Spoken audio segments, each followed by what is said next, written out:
kasih sayang Allah yang dibagi-bagi di muka bumi ini. Sekian miliar memanfaatkan rahmat itu, menikmati rahmat itu, sehingga anak menikmati kasih sayangnya orang tuanya, sekalipun ada orang tua yang membuang anaknya. Tapi itu hanya kasus, bukan orang tua yang normal. Biasanya yang tidak normal, karena mungkin malu ada anaknya sehingga dibuang itu anak. Itu kan tidak normal.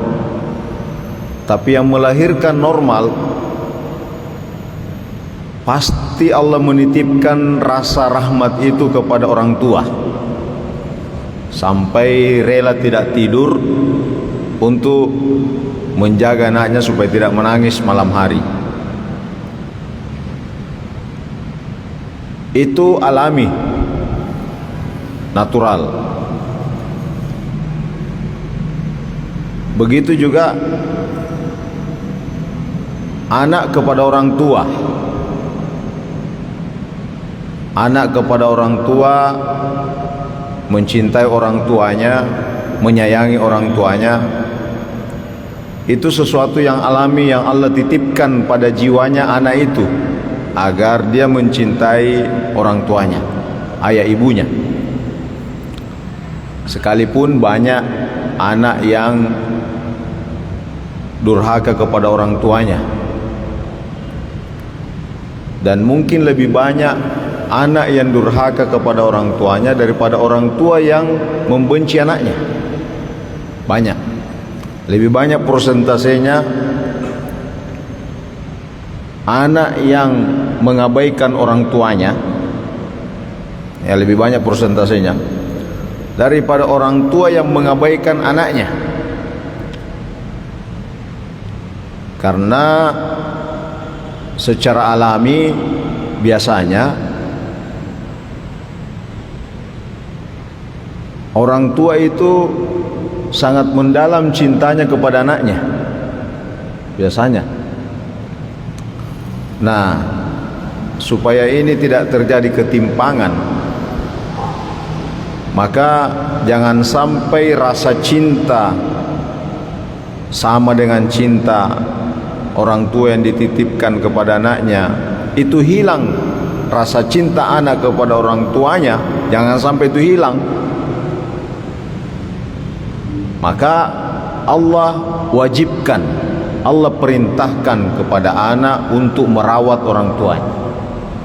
Jadi bisa saja ada anak yang merawat orang tuanya, tapi tidak sama cara merawat anaknya, tidak sama. Sekalipun banyak juga anak yang merawat orang tuanya karena takut dosa. Jadi beda itu kan. Merawat orang tua karena takut dosa, merawat anak karena cinta kepada anak. Nah, itu sudah beda. Jadi jangan sampai rasa cinta itu hilang.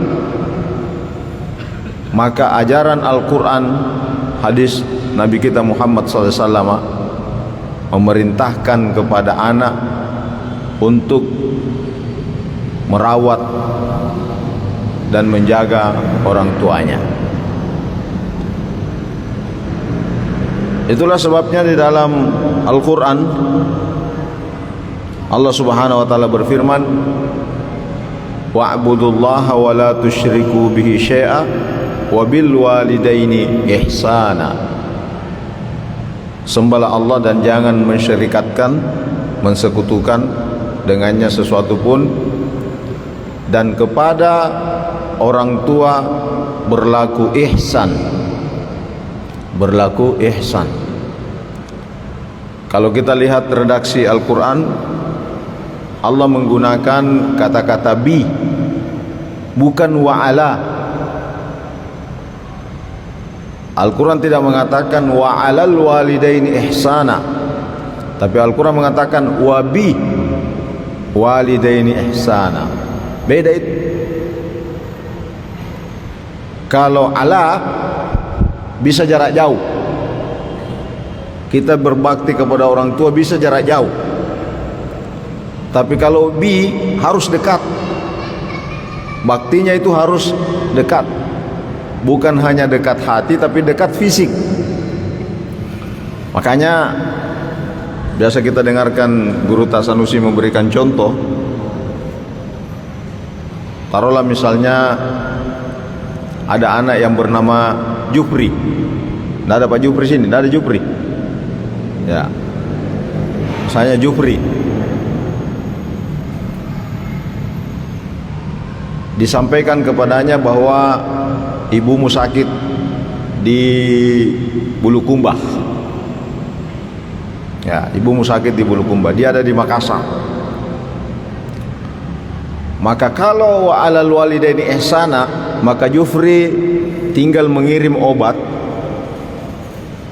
penurun tekanan darah tinggi, dikirim kepada ibunya Indo Upe di Bulukumba, kepada yang terhormat ibunda Indo Upe.